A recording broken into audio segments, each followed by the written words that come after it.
Order. Questions to the Prime Minister. Mr. Douglas Carswell. Number one, please, Mr. Speaker.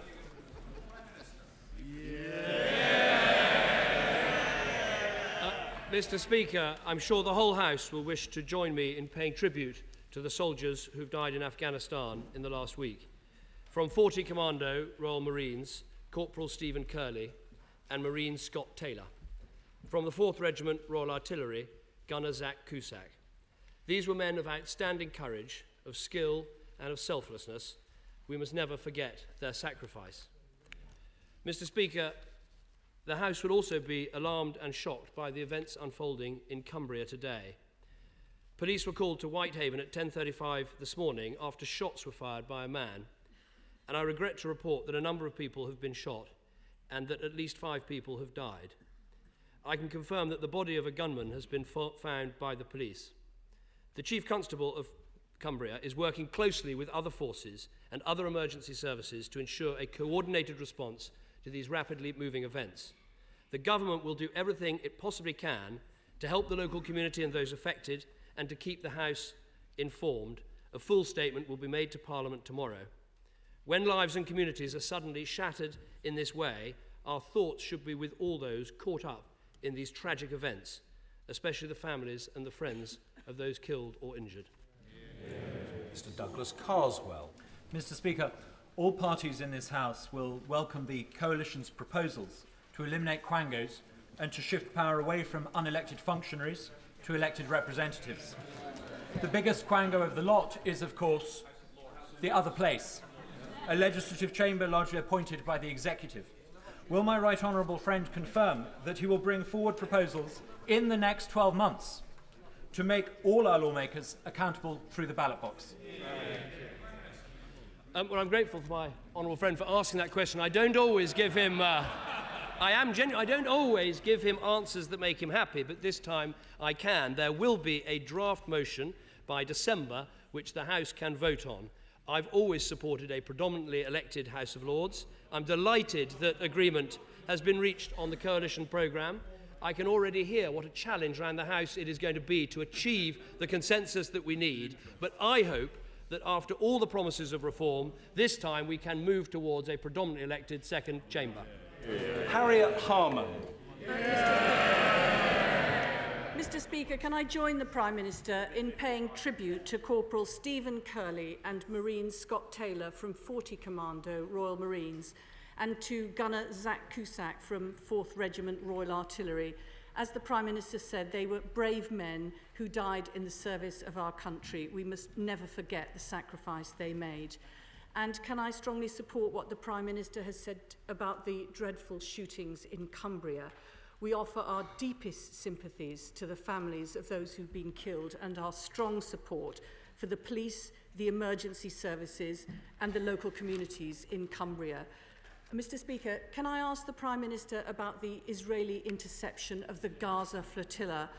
I'm sure he agrees that this is a tragic loss of life which has angered the Palestinians and dismayed friends of Israel too. Can he tell the House what is the current position of the British nationals who've been detained by the Israelis? And will he tell us how the government can contribute to international efforts to make the Israelis recognise that the blockade of Gaza is prolonging the suffering of the Palestinians and making peace in the Middle East even harder to achieve? This blockade must end. Can I thank the Right Honourable Lady for what she said about our troops and also for raising the issue of these events off the coast of Gaza. I mean, what has happened is completely unacceptable. We should be clear about that, and we should also deplore the loss of life. And indeed, I've spoken to the Prime Minister of Turkey to extend our condolences for the Turkish citizens who've been lost. We should do everything we can to make sure this doesn't happen again. And I stress this point in a conversation with Prime Minister Netanyahu of Israel. In terms of her specific questions, in terms of British nationals, there are 42 British nationals caught up in this. I believe that around 37 of them have had consular access and that all of them will be coming home, and we need to make sure they are reunited with their families as fast as possible. She also raised the issue of international efforts to get the blockade open. As she knows, and as the Shadow Foreign Secretary will know, we should do everything we can through the United Nations, where Resolution 1860 is absolutely clear about the need to end the blockade and to open up Gaza. And what I would say, in addition, is this, that friends of Israel, and I count myself a friend of Israel, should be saying to the Israelis that the blockade actually strengthens Hamas's grip on the economy and on Gaza, and it's in their own interest to lift it and to allow these vital supplies to get through. Harriet Harman. I thank him for that answer, and I know we'll be hearing further from the Foreign Secretary in a statement immediately after these questions. Can he give me an answer to another important issue, one that I raised with him last Tuesday, about prosecuting rape? We know that it's often only after many rapes that a defendant is finally brought to court, and it's only at that point, often, when previous victims find the courage to come forward. By making rape defendants anonymous, he's going to make it harder to bring rapists to justice. Well, I know the Right Honourable Lady cares very deeply about this issue, as do I, and the fact that rape convictions are so low in this country is a scandal, and we need to improve on that. That means working with the police and also doing more to help rape victims, including backing rape crisis centres. On the issue of anonymity, I sat on the Home Affairs Select Committee that examined this issue.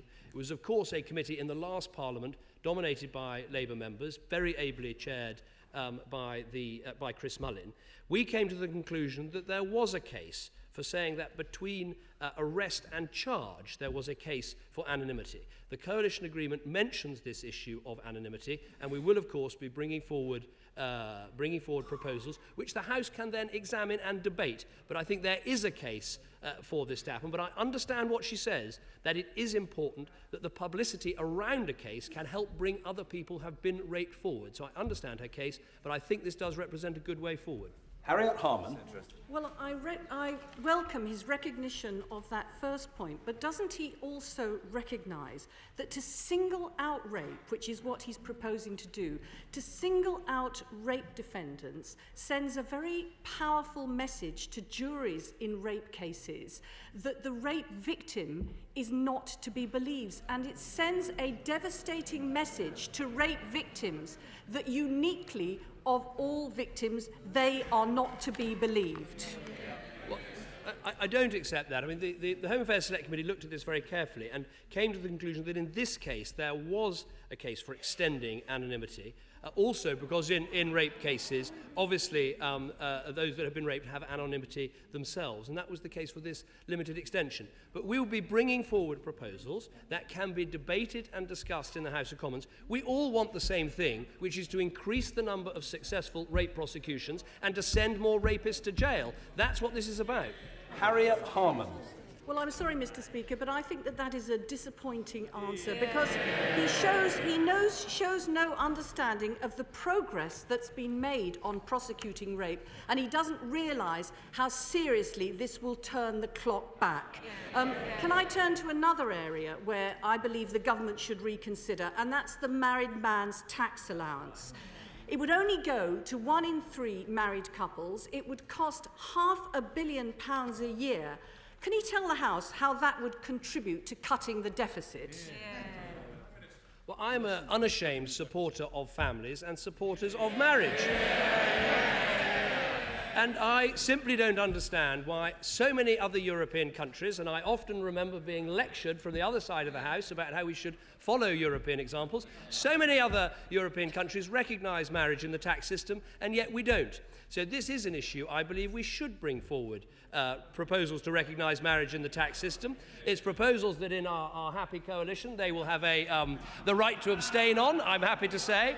But I support marriage, and I say we support so many other things in the tax system, including Christmas parties and parking your bicycle at work. Why don't we recognise marriage? Harriet Harman. The Prime Minister knows that it will not keep couples together. He knows that. He's just hoping that it will keep his backbenchers on side. But he hasn't answered the question, is how does this planned tax cut help reduce the deficit? If we are going to get control of public spending in the long term in this country, we should actually be targeting the causes of higher spending. And one of the causes of higher spending is family breakdown. So I think we should do far more to recognise the importance of families, the importance of commitment, and the importance of marriage. And let me just say this. Any recognition of marriage we put in the tax system will also be recognition of civil partnerships, because commitment is important whether you're straight or you're gay. Harriet Harman.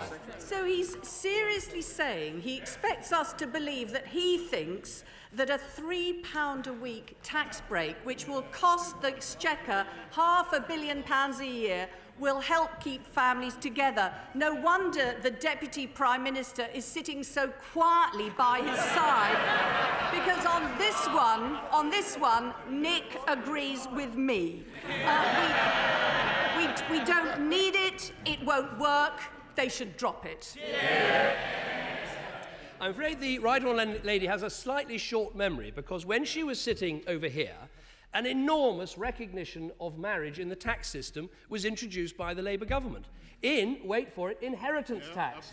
They said, yes, they massively increased the threshold for inheritance tax, which can be transferred between husband and wife.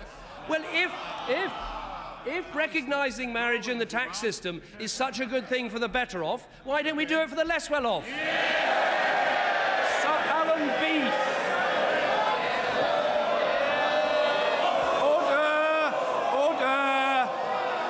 Order. I know the House wishes to hear Sir Alan Beef. Speaker, can I associate my right honourable friends with the tributes the Prime Minister has paid to those who lost their lives in Afghanistan and those who lost their lives in the dreadful events in Cumbria? Can I ask the Prime Minister what means he hopes to use to achieve his stated and very necessary objective of allowing the private sector to expand in those parts of the country like the North East, which are heavily dependent on public sector jobs? Well, the honourable gentleman raises an extremely important issue, because we are going to have to take difficult decisions about public spending, and everybody knows that. Let me be clear, no region of the country should be singled out, but he's right to say that some parts of the country have a very high dependence on public sector jobs. What we need to do in the budget that will come forward on the 22nd of June is to bring forward ideas that will fire up the private sector. For instance, the idea that any new firm established doesn't have to pay national insurance on the first 10 employees. I think that will help. But he's right, we should also be looking at ways that as we get the private sector growing, as we make difficult decisions in the public sector, how do we help those regions that could be adversely affected? This is something the government is looking at seriously, because we want to take the whole country with us as we deal with the £160 billion deficit bequeathed to us by the other side. Chris Bryant. Thank you, Mr. Speaker. I wholeheartedly support what the Prime Minister said earlier about our armed forces, not least because a lot of young men and women from the Rhondda and from the other South Wales valleys are serving in Afghanistan and elsewhere at the moment.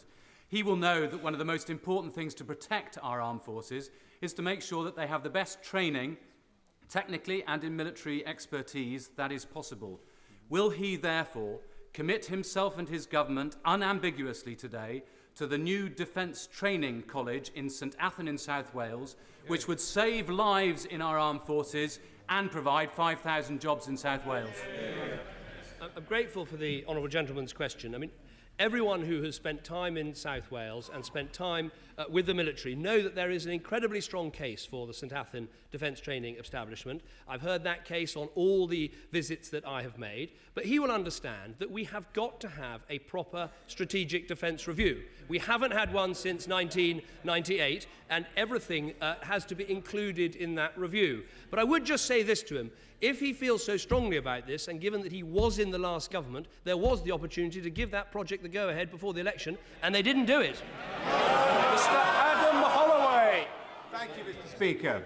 Now that we know that the last government spent £1 billion on advertising and invested £12,000 on golf balls, is the Prime Minister surprised that there's no money left? Well, we're not really surprised, not least because of the letter we got from the former Chief Secretary. I'm glad to see that he's apologised about the letter, but he hasn't yet apologised for the legacy. My honourable friend makes a good point. In addition, I can say we've discovered £320 million being spent on hotels, £1.5 billion on consultants, and one which I have to say did really amaze me. One department spent over £140 per person on cut flowers and pot plants. Perhaps we can have a lottery to find out which one. Jim Dobbin. Mr Speaker, 4 high schools across my constituency are in the very last throes of the Building Schools for the Future programme. Matthew Moss High School in Castleton, Cyril Moore Sports College and Holy Family, a new joint faith school, and of course Middleton Technology College in Middleton. Can the Prime Minister guarantee that this programme will be seen through to its completion, which would also help many of the construction workers in my constituency? I'm grateful for the honourable gentleman's question. I know that he will be pleased to see that in making the £6 billion reductions in year that we made, and many warnings were made about what that would mean, we have actually protected the school's budget and made sure that schools and Sure Start are protected. In terms of building schools for the future, let me be clear, our plans and our passion when it comes to education is to make sure that new schools are provided, to make sure we have real excellence in the secondary sector in particular. That's what it's about. Building schools for the future is exactly what our plans involve. Karen Bradley. Thank you, Mr Speaker. Is the Prime Minister aware of the case of my constituent, Mr Edmund Arapi, who is facing extradition to Italy, having been tried in his absence? And will he look into the matter urgently and accelerate the review of extradition cases before Mr Arapi is taken from his family and sent to an Italian jail? Well, I'm very happy to look at this case, and I will discuss it with my right honourable friend, the Home Secretary, who is bringing forward work on the whole issue of deportations. There are clearly legal processes that have to be followed, but I'll discuss it with my right honourable friend and perhaps then get in contact with the honourable member. Mr Ronnie Campbell. Now that the banks are coming into profit, some of them anyway, and the taxpayers now getting a little bit return on the money that they put in, the enormous amount of money that they put in, when does the Prime Minister envisage selling the shares off to his friends in the city? Yeah. I would much rather sell the shares in the banks to the honourable gentleman's constituents. I believe in popular capitalism, and I think there might be an opportunity to do that. Clearly, there will be important decisions to make in terms of making sure, on the one hand, we get the maximum amount of money back for the taxpayer who's had to put so much money into the banks. On the other hand, we want a fully competitive banking system that serves business in this country so they don't get ripped off by the banks. And at the same time, yes, I think privatising those banks back in the private sector where they belong can help encourage popular capitalism once again. Nadeem Zahawi. Thank you, Mr Speaker. Would the Prime Minister join me in congratulating Dennis Short of Stratford-on-Avon for his nomination as Entrepreneur of the Year for Ernst & Young, a well-earned accolade, Prime Minister. Thinking about earnings, was the Prime Minister surprised that so many people in the public sector earn more than he does?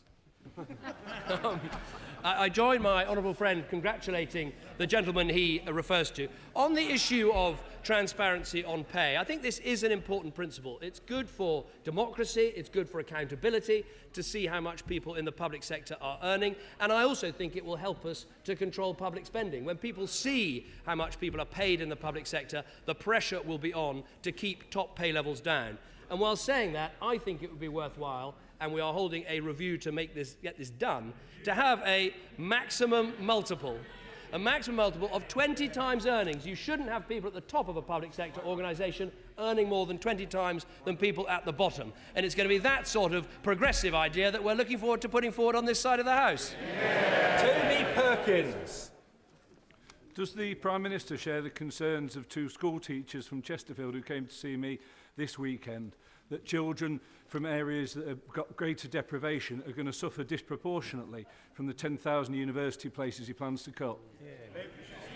Well, first of all, can I welcome the honourable gentleman to his place as Member of Parliament for Chesterfield. We can all remember one of his predecessors, Tony Benn, who sat for that seat and left this House saying he wanted to spend more time doing politics. What I would say to the honourable gentleman is that we want to help children from less well-off backgrounds by having a pupil premium. And we're going to take money from outside the education budget to make sure the pupil premium is well funded, so actually children from the poorest homes get to go to the best schools and the money follows the pupil into those schools. In terms of university places, let me say this to him. We are expanding the number of university places by £10,000 compared with by 10,000 in number compared with the legacy that we were left.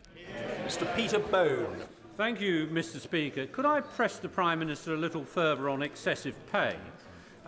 My constituents are outraged at the amount of money some senior managers of the NHS are receiving. What can the Coalition do to reduce this excessive expenditure?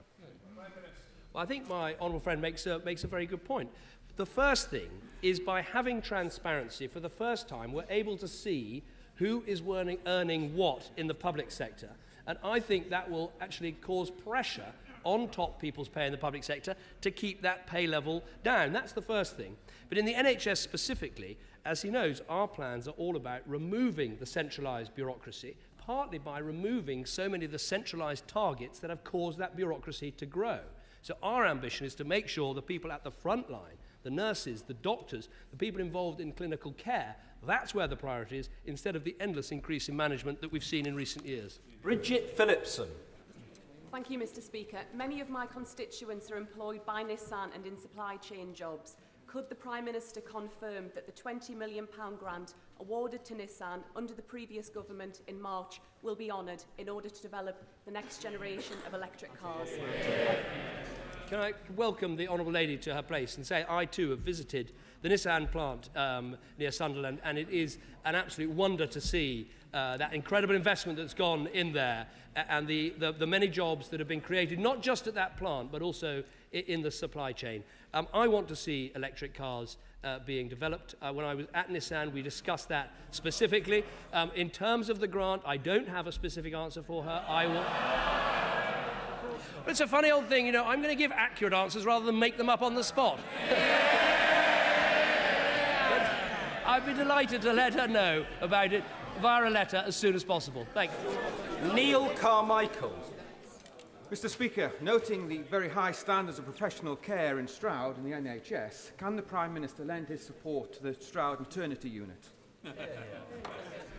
Thank you very much for that question. Can I welcome my honourable friend? No, I understand that this maternity unit was actually under threat under a previous administration, and I'm happy to say that with our plans, where the money in the NHS will follow the decisions that local people make with their doctors about where to be treated, I think we'll find that community hospitals across our country can once again breathe easily.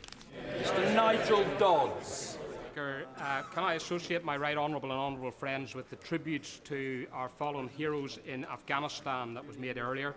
We should always remember them. And in that spirit, can I ask the Prime Minister, right at the outset of a new Parliament and a new administration, to give a categorical assurance to our troops that they will always get the equipment and resources they need on operational duty, to those servicemen and women returning home that they will always get the help and advice they need to return to civilian life, and to our maimed and wounded, that for however long it takes, despite all the budgetary pressures, that they will always get the care and compassion that they need and deserve for however long it takes. Can I thank the honourable gentleman for his question? And I think the way that he put it in terms of both making sure we protect and help those at the front line with everything they need, in terms of looking after their families, and in terms of helping those who are injured, that is what our focus should be. It is all of those things, and it is all through the lifetime of those people. Having visited some of the places like Headley Court, you can see the incredible work now being done. But what we have to realise as a country is not just getting the equipment to the front line, not just renewing the military covenant, so actually we are serving our armed services properly, but recognising these people who have been injured so badly in Iraq and Afghanistan, they are going to need a lifetime of help. And I don't think that the health service yet has fully woken up to the quite right, very high demands that these people will place on all the health services. And that's why I have a strong defence team and a strong health team who are going to work together to make sure we deliver for these people who've done so much for us. Dr. Julian Lewis. Number 10, Mr. Speaker. Afghanistan is my top priority. That is why we've set up a National Security Council and why it met on the first full day of the new government. In terms of the military strategy, we are 6 months into the troop surge ordered by President Obama. That surge is to provide a proper counterinsurgency campaign, protecting the people while tackling the insurgents. We back that strategy. We must give it time to work. There are some signs of progress, such as markets opening up again and better district governance. And as I said in the debate on the Queen's speech, we've got to support that military strategy with a political surge, of which the peace jirga being launched in Kabul today is an example. And I spoke to President Karzai about this yesterday and stressed to him the importance of working towards a political solution where everyone in Afghanistan feels the government of Afghanistan is a government for them. Dr. Julian Lewis. Is my right honourable friend aware of the concept of the sovereign base bridgehead area, which could meet our needs in Afghanistan for a fraction of the cost in life, limb and expenditure? And would he consider taking a briefing on this subject in the presence, if possible, of the service chiefs of staff? Well, I'm grateful to my honourable friend for asking that question. I know he has great expertise about this area. I have understood the idea of a bridgehead. I have to say to him, I think that while it is worth examining, I think there are difficulties with it, which is the current strategy of counterinsurgency is about trying to protect the public in Afghanistan from the insurgency and to enlarge the area of that country where normal life can continue. What is in our national interest? And that's what we should focus on, is an Afghanistan that is stable enough and secure enough for us to bring our troops home. That's what we want to achieve. I will listen to his ideas, but the strategy we have, we've got to give it time to work. Mr. Ian Davidson. Comrade Premier, I'm surprised at the reaction. I mean, are we not all in this together? Are the vast majority of us, apart from only a small sect, in favour of strengthening the Union of the United Kingdom? And do the vast majority of us not dislike, distrust and despise the Liberal Democrats? But could I ask whether, in terms of safe bases, would you agree with me that there is no base safer than an aircraft carrier? I apologise for having to interrupt the honourable gentleman. I was eagerly anticipating on this closed question an inquiry about Afghanistan, but sadly it wasn't forthcoming. Mr. Philip Hollowbone. What will my right honourable friend be doing to ensure that foreign nationals engaged in terrorist-related activity in this country will be deported back to their country of origin when their evil plots are detected? I really am grateful for my honourable friend for raising this question. I think it is extremely important when there are people who threaten our country but who and are foreign nationals, but we don't have necessarily the evidence to prosecute them, it is essential we are able to deport them back to their country of origin. And what I've asked the Home Secretary to do, to work with the Foreign Secretary to draw up agreements with as many countries as possible so we are able to deport these people and keep our country safe. All diplomatic effort, including effort from myself as well, will be made sure to make this happen to keep our country safe. Mr. Gordon Marsden. Mr. Speaker, I heard what the Prime Minister had to say in respect of a previous question about the military covenant, and as chair of the all-party veterans group, I was relieved to see in the coalition's document a commitment to providing, as part of that, extra support for veteran mental health needs. But I was alarmed then to read that the £2 million that had been set aside by the previous government to support combat stress for mental health needs was under review by the present government. Does that mean, in fact, therefore, that the Prime Minister is able today to renew that commitment to combat stress, or is this a commitment that will fall at the first hurdle? Well, first of all, let me congratulate him for the work he does in terms of veterans. It is extremely important, and I welcome what he does. What I can say to him is that we have, as I said, a very strong ministerial team at the Department of Health, very strong team at the Ministry of Defence, and I understand the huge pressure that is going to be put on our health services because of mental health stress on people who fought in combat. And we will do everything we can to help them. He has my word, that will happen. And it needs to happen not just this year that our troops are still in Afghanistan, but for all the years into the future. There are figures that suggest that actually more people committed suicide after the Falklands War than were actually killed in combat. So I take this extremely seriously, and he has my word that those services will be properly looked after. Mr. Philip Davis. Speaker, I was greatly encouraged by the Prime Minister's response to my honourable friend for Kettering about deporting terrorist suspects, but would he not agree that the most effective way to get rid of these people is to scrap the Human Rights Act?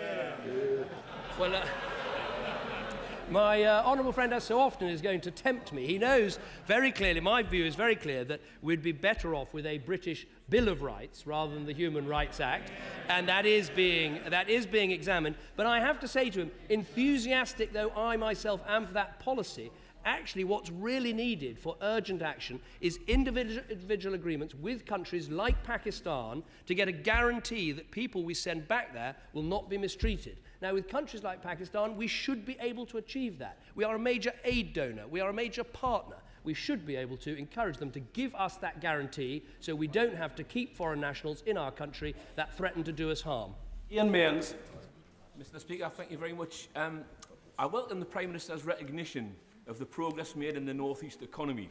And in the economic context, they say that when the United States sneezes, United Kingdom catches cold, and the North East of England gets pneumonia. In that context, I was very sad to learn at the weekend that the Regional Development Agency, One North East, are preparing budgets within year for 40% cuts of their operational output. Does he think that's good medicine for that sort of pneumonia? Well, first of all, can I welcome the honourable gentleman on his election and to this place. I well remember taking the Conservative Party biannual conference to Gateshead. It was received all right, given what might be expected. What I would come back. How can I refuse an offer like that? What I would say to the honourable gentleman is on the issue of the RDAs, the Regional Development Agencies, what we've said is that in areas of the country where they work well and where local authorities want to keep them as they are, they can. But we believe in many parts of the country, including the part I represent, there is a huge amount of waste in the system, and it would be better to have local enterprise partnerships with councils coming together to support business. But wherever regional assemblies are, regional development agencies are, we think there is a large amount of waste within them. And we think some of the planning functions and some of the transport functions should be given back to local authorities where they belong. And that is what you'll see from this government is, yes, we want to generate enterprise and help businesses to get going, but we also want proper local government which actually controls the things local government ought to do. Order. Statement the Foreign Secretary.